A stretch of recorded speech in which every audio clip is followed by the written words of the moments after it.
आता मान्सूनपूर्व पावसाचा तडाखा संपूर्ण महाराष्ट्राला बसलाय, तर त्या संदर्भातल्या टॉप 9 बातम्या। आता वेळेपूर्वीच मोसमी पाऊस केरळमध्ये दाखल होणार आहे। 27 मे रोजी मोसमी पाऊस केरळमध्ये दाखल होण्याचा हवामान खात्याचा अंदाज आहे।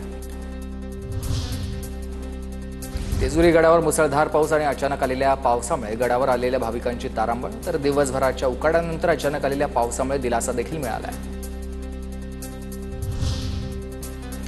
पुण्यामधल्या ओझर गणपतीला संकष्टी चतुर्थी निमित्त मोठी गर्दी, मात्र अचानक आलेल्या पावसामुळे नागरिकांची भक्तांची तारांबळ उडाली। अहिल्यानगर जिल्ह्यात अवकाळी पावसाचा कहर, तर राहाता, राहुरी, श्रीरामपूर या तालुक्यांसह अनेक भागांना मुसळधार पावसानं झोडपलाय। अर्धा तास बरसलेल्या पावसामुळे सखल भागात पाणी साचलंय।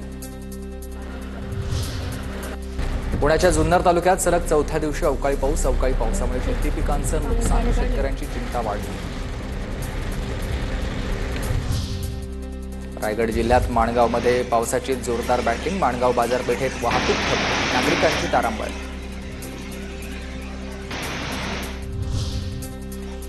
सिंधुदुर्गातील ग्रामीण भागात अवकाळी पावसाची हजेरी, मालवण, आचरा, वैभववाडी या भागात जोरदार पाऊस, आंबा आणि काजूचं मात्र मोठं नुकसान।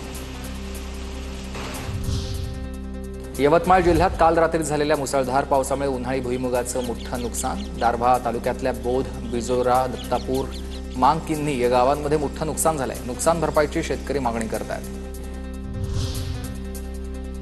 वाशिममध्ये मुसळधार पावसामुळे भुईमुगाचं मोठं नुकसान झालंय। शेतकऱ्यांच्या हातातोंडाशी आलेला घास निसर्गानं हिरावलाय। वाशिममधील शेतकरी आता चिंतेत आहेत।